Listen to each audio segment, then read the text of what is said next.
Hello student, मैं अनुपाल। आज हमारा डिफरेंशियल कैलकुलस में नया चैप्टर स्टार्ट हो रहा है, जैकोबियंस। आइए हम जैकोबियंस पर डिस्कस करते हैं। देखिए जैकोबियंस ये हमारा न्यू चैप्टर है डिफरेंशियल कैलकुलस का। देखिए जैकोबियंस क्या होता है, पहले मैं आपको वो समझा दे रहा हूँ। u1 u2 u3 un हमारे n फंक्शन है जो डिपेंड है x1 x2 x3 xn variables के ऊपर। तब आपने ये डिटरमिनेंट बनाया। देखिए इस डिटरमिनेंट को देखिए आप, पहला रो देखिए आप, फर्स्ट रो में u1 है, इसका partial differentiate x1 x2 x3 xn के रेस्पेक्ट में आ रहा है। सेकंड रो में देखिए u2 फंक्शन का x1 x2 x3 xn के रेस्पेक्ट में आ रहा है। इसी प्रकार जो तीसरा फंक्शन है u3 का हमने डिफरेंशिएट किया थर्ड रो में। इसी तरह हम इसको डिटरमिनेंट का जो हमारा nth रो है उसका पार्शियल डिफरेंशिएट देखिए किसके रेस्पेक्ट में, x1 x2 x3 से। तो ये जो डिटरमिनेंट आपने बनाया इसको हम क्या कहेंगे, जैकोबियंस कहेंगे। किसका जैकोबियंस कहेंगे? इन फंक्शंस का। फंक्शन क्या है हमारे पास, u1 u2 u3 से लेकर un, और किसके रेस्पेक्ट में, जो हमारे इंडिपेंडेंट वेरिएबल्स हैं। तो वेरिएबल्स क्या हमारे x1 x2 x3 से लेकर xn। और इस जैकोबियंस को ना हम इस सिंबल से डिनोट करते हैं। देखिए जिसका हम जैकोबियंस निकाल रहे हैं तो वो हमारा न्यूमरेटर में ऊपर आ रहा है। देखिए u1 u2 u3 un, और किसके रेस्पेक्ट में निकाल रहे हैं, x1 x2 x3, ये इन वेरिएबल्स के टर्म्स में इसको फाइंड आउट कर रहे हैं। तो इस जैकोबियंस को हम इस तरह से रिप्रेजेंट करते हैं। या जे फॉर जैकोबियंस। किसका फाइंड आउट कर रहे हैं आप, u1 u2 u3 से लेकर un तक। ये हमारा कोई एक पार्टिकुलर केस है, थोड़ा जैकोबियंस को हम इजीली फॉर्म में सॉल्व कर सकते हैं। उसके लिए पार्टिकुलर केस है। पार्टिकुलर केस क्या है कि अगर आपका u1 u2 u3 या un फंक्शन है, किसका फंक्शन है, n इंडिपेंडेंट वेरिएबल्स। ये वेरिएबल्स दे रखे हैं u1 u2 u3, इन फंक्शंस के ऊपर डिपेंड है। अगर ये फंक्शन हमारे इस फॉर्म में, देखिए u1 फंक्शन किसका, x1 का, u2 में देख रहे हैं आप x1 x2, x1 जो वेरिएबल वो भी आ रहा है और x2 एक नया वेरिएबल आपका आ गया। इसी तरह u3 देख रहे हैं, ये रिपीटेशन हो रहा है, x1 x2 आपका आ रहा है। ऐसे un देखो ये रिपीटेशन आ रहा है। अगर ये हमारे फंक्शन इस फॉर्म में है, जैकोबियंस को ना डायरेक्टली कैलकुलेट कर सकते हैं। डिटरमिनेंट बनाने की हमें कोई आवश्यकता नहीं है। u1 को पार्शियल डिफरेंशिएट कर दीजिए x1 के रेस्पेक्ट में, u2 पार्शियल डिफरेंशिएट कर दीजिए x2 के रेस्पेक्ट में, और u3 को x3 और लास्ट में un को xn के रेस्पेक्ट में। तो ये मैंने आपको यहाँ थोड़ा फंडामेंटल समझाया है जैकोबियंस का, ठीक है। इस पर मैं बेस्ट आपको क्वेश्चन कराता हूँ। देखिए स्टूडेंट, ये हमारा क्वेश्चन है, x equals to C cos U cos hyperbolic v, y equals to C sine U sine hyperbolic v। आपको ना इस जैकोबियंस की वैल्यू को ये प्रूफ करना है। देखिए यहाँ जैकोबियंस आपको किसका फाइंड आउट करना है, x और y का, किसके रेस्पेक्ट में, u और v। तो फर्स्टली हम जैकोबियंस को कंस्ट्रक्ट करते हैं, ठीक है। तो देखिए पहले जैकोबियंस को हम कंस्ट्रक्ट करते हैं। यहाँ दो फंक्शंस हैं x और y, किसके ऊपर डिपेंड है, u एंड v के ऊपर, ठीक है। तो 2/2 का डिटरमिनेंट आपका कंस्ट्रक्ट होगा। देखिए 2/2 का determinant del x upon u। देखिए पहले x को u v के रेस्पेक्ट, फर्स्ट रो में del x upon del v। यही तो आपको मैंने डेफिनेशन समझाया था जैकोबियंस का, del y upon del u del y upon del v। इस तरह से इसको कंस्ट्रक्ट करिएगा।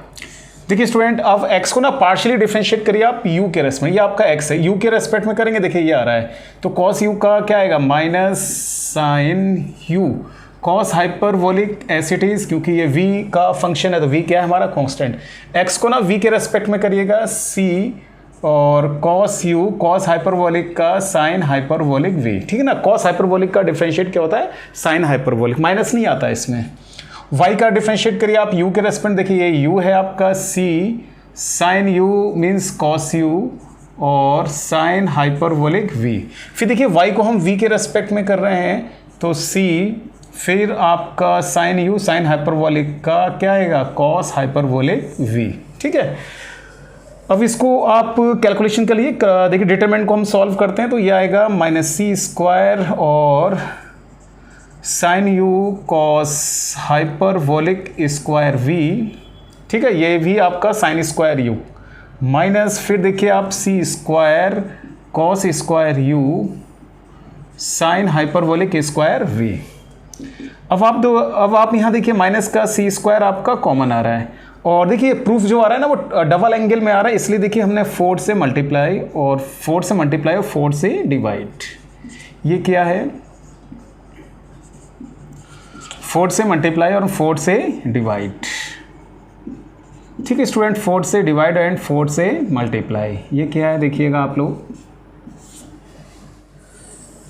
ठीक है। अब इसकी कैलकुलेशन करते हैं स्टूडेंट्स। देखिए माइनस सी स्क्वायर अपॉन 4, ठीक है। डबल एंगल में जो डबल एंगल के फार्मूले उनको, ट्वाइस एंगल जो हमारे फार्मूले उनको चेंज करिए। 2 साइन स्क्वायर u को आप लिख सकते हैं 1 माइनस कॉस 2u, ठीक है।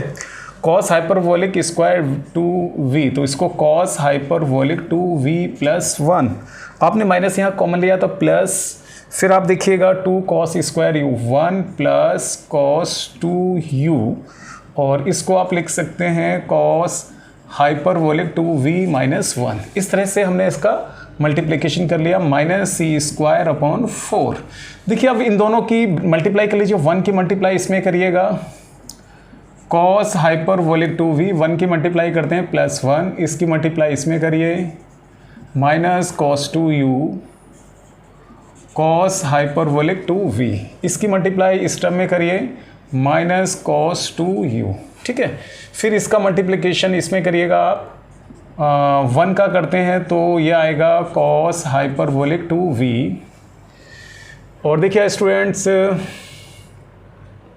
1 का इसमें मल्टीप्लाई किया माइनस 1, इसका इसमें मल्टीप्लाई किया तो ये आपका cos 2u cos hyperbolic 2v, और इसका मल्टीप्लाई किया तो माइनस कॉस 2u।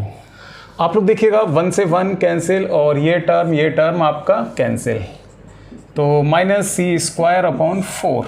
अब आप लोग देखिएगा ये डबल हो गया आपका ट्वाइस कॉस हाइपरबोलिक 2v, इसी तरह से ये टर्म भी आपके डबल हो गई, माइनस 2 कॉस 2u।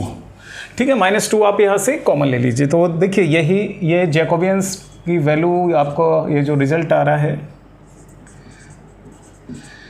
ठीक है स्टूडेंट, हमने ना माइनस 2 कॉमन ले लिया, तो माइनस 2 कॉमन लेने पर सी स्क्वायर अपॉन 2, और देखिएगा क्या बचेगा आपका cos 2u minus cos hyperbolic 2v। ठीक है स्टूडेंट्स, देखिए यही आपका प्रूफ आ रहा है। तो ये मेथड होता है जैकोबियंस को करने का। यहाँ 2 आपके फंक्शंस थे, 2 इंडिपेंडेंट वेरिएबल्स थे, तो इसलिए हमारा मैट्रिक्स 2/2 का कंस्ट्रक्ट हुआ है। देखिए स्टूडेंट, नेक्स्ट क्वेश्चन हमारा यह है u1 आपको u2 u3, ये 3 फंक्शंस दे रखे हैं जो डिपेंड हैं वेरिएबल x1 x2 x3। आपको जैकोबियंस फाइंड आउट करना है u1 u2 u3 का, किसके रेस्पेक्ट में, x1 x2 x3 के रेस्पेक्ट में। तो देखिए स्टूडेंट, पहले तो हम जैकोबियंस यहाँ पर कंस्ट्रक्ट करते हैं। देखिए आपको ये जैकोबियंस क्या है आपका, u1 u2 u3। ठीक है ना, तो इस जैकोबियंस को इस तरह हम लिख सकते हैं u1 u2 u3। ठीक है, किसके रेस्पेक्ट में आपको फाइंड आउट करना है, x1 x2 x3। तो जैकोबियंस की डेफिनेशन को लिखिए, पहला हमारा क्या आ रहा, फर्स्टली देखिए क्या है u1, तो del u1 upon del x1, del u1 upon del x2, del u1 upon del x3। Second function में देखिए क्या आ रहा है हमारा u2, del u2 upon del x1, del u2 upon del x2, del u2 upon del x3।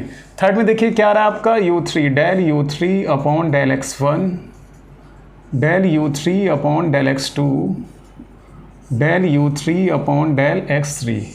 तो देखिए students, ये हमने जैकोबियंस को इस तरह से कंस्ट्रक्ट कर लिया है। अब देखिए इन सबको हम पार्शियल डिफरेंशिएट करते हैं, u1 u2 u3 हमें ये गिवन है, इन सबको पार्शियल डिफरेंशिएट आप करिएगा। वैल्यू को मैं लिख रहा हूँ, देखिए u1 को हम पार्शियल डिफरेंशिएट कर रहे हैं x1। देखिए x1 हमारा डिनोमिनेटर में आ रहा है, तो इसको ना जब x1 के रेस्पेक्ट करेंगे तो x2 x3 common, sorry constant, x2 x3 हमारा क्या रहेगा, कॉन्स्टेंट, तो माइनस का x2 x3 upon x1 square. देखिए u1 को हम x2 के रेस्पेक्ट में करते हैं तो x3 अपॉन में x1। ठीक है ना, x2 के रेस्पेक्ट में किया। इसी तरह देखिए u1 को हम x3 के रेस्पेक्ट में करेंगे डिफरेंशिएट, तो x2 अपॉन x1। ठीक, अब देखिए u2 को करिए आप x1 के रेस्पेक्ट में डिफरेंशिएट, तो x3 देखिए x1 का 1 हो गया अपॉन x2। u2 को हम x2 के रेस्पेक्ट में डिफरेंशिएट कर रहे हैं तो minus x3 x1 upon x2 का स्क्वायर। फिर देखिए u2 को आप x3 के रेस्पेक्ट में डिफरेंशिएट कर रहे हैं तो ये आएगा x1 अपॉन x2। इस थर्ड रो में देखिए u3 को आप डिफरेंशिएट कर रहे हैं x1 के रेस्पेक्ट में, तो ये वैल्यू आपका आएगा x2 अपॉन x3। u3 को आप डिफरेंशिएट कर रहे हैं x2 के रेस्पेक्ट में, तो देखिए स्टूडेंट्स ये आपका आएगा x1 अपॉन x3। u3 को डिफरेंशिएट कर रहे हैं आप x3 के रेस्पेक्ट में, तो minus x1 x2 upon x3 का स्क्वायर। ठीक है, अब स्टूडेंट्स देखिए डिटरमिनेंट को हमें सॉल्व करना है, तो इसमें ना थोड़ा सा हम कैलकुलेशन करते हैं, जैसे ये इजीली सॉल्व हो जाता है। डायरेक्ट सॉल्व मत करिएगा, कुछ ऑपरेशंस इसमें आप अप्लाई करिएगा। देखिए ऑपरेशन चले इधर लिख देता हूँ मैं। देखिए देखिए स्टूडेंट्स, इस डिटरमिनेंट को हम सॉल्व करते हैं। फर्स्ट रो में आपने कॉमन लिया है, देखिए 1/x1 स्क्वायर। सेकंड रो से हम कॉमन लेते हैं x2 स्क्वायर। थर्ड रो से हम कॉमन लेते हैं x3 स्क्वायर। तो स्टूडेंट्स इस तरह से हमने ये कॉमन ले लिया। देखिए फर्स्ट रो में से आपने 1/x1 स्क्वायर कॉमन लिया है, तो माइनस x2 x3, ठीक है, और यहाँ आपका आएगा x1 x3। और स्टूडेंट्स देखिए यहाँ पर भी आपका आएगा x1 x2। सेकेंड रो से हम 1/x2 स्क्वायर कॉमन ले रहे हैं, तो स्टूडेंट्स देखिएगा x2 x3, 1/x2 स्क्वायर हमने कॉमन लिया है, तो minus x1 x3, 1/x2 square आपने कॉमन लिया है, तो x1 x2, ठीक है। लास्ट वाली रो से आपने देखिए क्या कॉमन लिया है, यहाँ से 1/x3 स्क्वायर, तो 1/x3 स्क्वायर आप कॉमन लेंगे तो x2 x3, और ये आपका x1 x3, और ये आपका देखिए x1 x2। इस हिसाब से हमने ये कॉमन लिया है। तो स्टूडेंट देखिए इसको ऐसा करने से होगा ना, अब आप लोग थोड़ा यहाँ ऑब्जर्व करिए। इस डिटरमिनेंट में फर्स्ट कॉलम में x2 x3 कॉमन आ रहा है, इसमें x1 x3 कॉमन आ रहा है, इसमें x1 x2 कॉमन आ रहा है। कॉलम्स में कॉमन आ रहे हैं C1 C2 और C3 में, तो कॉमन ले लीजिए इनको। देखिए फर्स्ट कॉलम में हमारा कॉमन आ रहा है x2 x3, ठीक है, और सेकेंड कॉलम में हमारा कॉमन आ रहा है x1 x3, और थर्ड कॉलम में कॉमन आ रहा है x1 x2, ठीक ना। इसके अकॉर्डिंग हमने ये कॉमन लिया x1 स्क्वायर, x2 स्क्वायर और x3 स्क्वायर। देखिए आप लोग -1 + 1 + 1 यहाँ से कॉमन लेंगे, +1 - 1 + 1 + 1, ये +1 - 1, ठीक है, ये हमने कॉमन ले लिया है। तो देखिए अब आप लोग x1 स्क्वायर, देखिए x1 square cancel, x2 square ये कैंसिल, x3 स्क्वायर ये कैंसिल हो गया। डिटरमिनेंट को सॉल्व करना चाहें सॉल्व कर लीजिए, या फिर ऑपरेशन भी अप्लाई कर सकते हैं आप। चलिए हम इसको सॉल्व कर लेते हैं। देखिए -1, ठीक ना, डिटरमिनेंट को हम एक्सपेंड कर रहे हैं, 1 - 1। फिर आप देखिएगा सेकंड एलिमेंट -1, ठीक है, इसको देखिएगा -1 - 1। फिर आप देखिए +1, फिर ये आपका 1 + 1। देखिए पहला एलिमेंट तो 0 हो गया, -2, ये आपका +2 एंड ये +2। तो देखिए इस जैकोबियंस की वैल्यू u1 u2 u3 कितना आ गया 4। यही आपको प्रूफ करना था, ठीक है। ये क्वेश्चन था हमारा 3 फंक्शंस के ऊपर, इसलिए 3 ऑर्डर का डिटरमिनेंट हमने यहाँ कंस्ट्रक्ट किया है। देखिए स्टूडेंट ये हमारा नेक्स्ट क्वेश्चन है। देखिए इसका सॉल्यूशन, आप इस क्वेश्चन को देखिए जरा। यहाँ y1 एक ये फंक्शन आपको दे रखा है। देखिए y1 आपको किसके इक्वल दे रखा है, 1 - x1।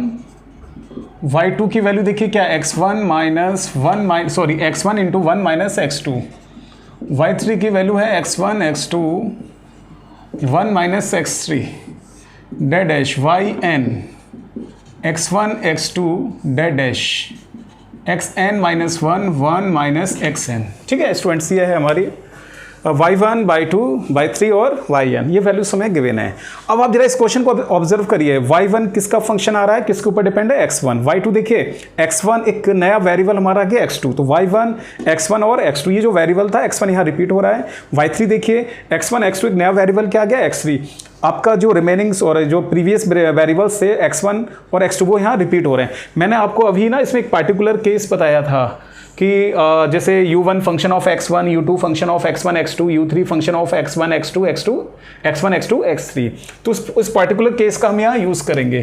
देखिए आपको ना ये जैकोबियंस फाइंड आउट करना है किसका, y1/2 डैश क्या yn, ये आपको फाइंड आउट करना, ठीक है ना। तो उस पार्टिकुलर केस का हम यूज़ कर रहे हैं del y1/del x1 del y2/del x2 del y3/del x3 dash del yn/del xn। इस तरह से कंस्ट्रक्ट कर लीजिए। पार्टिकुलर केस के ऊपर डिपेंड है। देखिए y1 को हम पार्शियल डिफरेंशिएट कर रहे हैं x1, तो कितना आ गया -1। y2 को हम पार्शियल डिफरेंशिएट कर रहे हैं x2 के रेस्पेक्ट, देखिए x2 ये आ रहा है आपका -x1। y3 को हम पार्शियल डिफरेंशिएट कर रहे हैं x3, तो इसका डिफरेंशिएट -x1 x2, ठीक है। डैश आगे देखिए yn को पार्शियल डिफरेंशिएट कर रहे हैं आप xn ये आ रहा है आपका, तो ये जो इसका डिफरेंशिएट आएगा माइनस आएगा आपका x1 x2 डैश कहाँ तक xn 1। ये जो फंक्शंस आपको दे रखे हैं कितना है, n है। तो आप n ऑर्डर का आपने ये जैकोबियंस यहाँ फाइंड आउट करा है, तो आप यहाँ देखिएगा ये टोटल टर्म्स कितनी होंगी, n होगी। सभी में नेगेटिव आ रहा, माइनस यहाँ पर इन सभी टर्म्स में आपका नेगेटिव। देखिए माइनस माइनस माइनस माइनस कहाँ तक जा रहा है, n टाइम्स तक। तो टोटल क्या हो गया, -1 टू पावर n। ये फर्स्ट टर्म है, ये सेकंड है, ये थर्ड है, ये हमारी nth टर्म है। अब आप देखिए x1 फर्स्ट टर्म में मौजूद नहीं है, लेकिन कहाँ तक जा रहा है आपका, n टर्म्स तक मौजूद है। तो xn की पावर n-1 एक लेस हो गया है। इसी तरह देखिए x2 फर्स्ट 2 टर्म में नहीं है, तो एक टर्म आपका ये भी कम हो गया, x2 की पावर n-2। इससे अगली टर्म आएगी x3 की पावर n-3 और डैश देखिए xn-1। यही आपको प्रूफ करना था, y1 y2। तो स्टूडेंट ये जो क्वेश्चन था वो हमारा किसके ऊपर डिपेंड था, एक पार्टिकुलर केस के ऊपर डिपेंड था।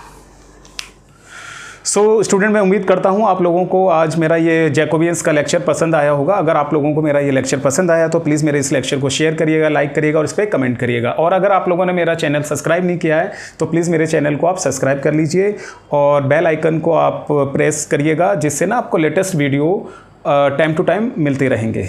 Thank you.